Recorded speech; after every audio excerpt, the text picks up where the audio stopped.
Today, Australia is home to about 22 million people, and we come from all around the world. But in the early 1800s, thousands of people immigrated to Australia from the UK on board sailing ships. Beck went to see the last surviving ship from that time and caught up with some kids whose ancestors came to Australia on board. This man is Joseph Nancarrow, and he is our great-great-great-grandfather. He came on the City of Adelaide in 1873. Meet Tara and Alicia. Their relatives came to Australia on board this really old ship more than 100 years ago.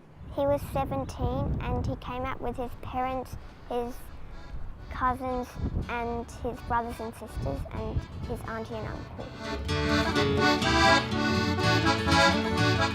The ship is called the City of Adelaide because between the years 1864 and 1887 it brought hundreds of people to South Australia. In fact, today, 250,000 Australians can trace back an ancestor that would have come to Australia on this very ship.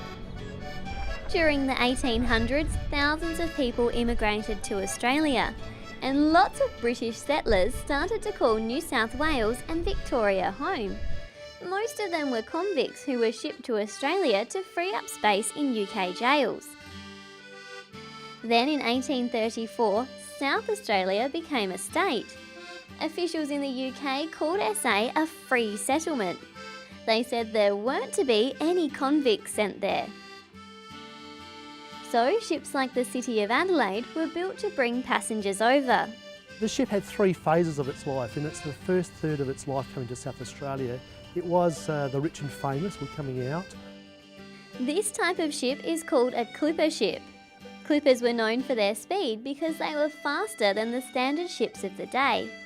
But the voyage from the UK to Australia could still take up to 100 days. But when she was used as a first-class passenger ship, there were 14 first-class cabins which could accommodate about 2 or 3 people per cabin. But it wasn't that comfy on board. The same number of people as a jumbo jet, but you're on board for 3 months and you have to bring out all the food that you're going to live on for all that time. So you can imagine 300 people with all the livestock. They had oxen and cows, chickens, sheep, and all the water.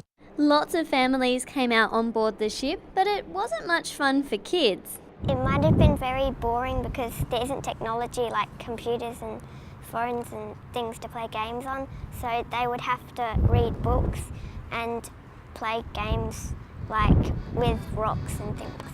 In 1887, the City of Adelaide made its last voyage to SA as a passenger ship. After that, it was used to transport timber between the UK and the US.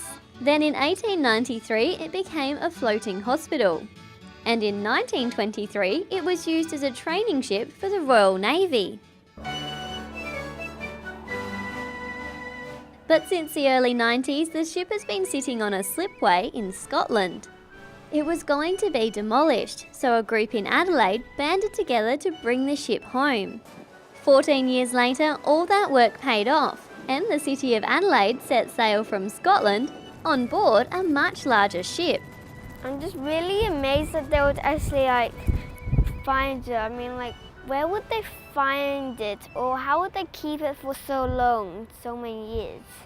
So now the ship is back in SA, what should be done with it? Keep it for 100 more years. I think people should be able to go up close and then they can see what it looks like. The ship will call Adelaide home and eventually it'll be open to the public, so everyone can see an important part of Australian history.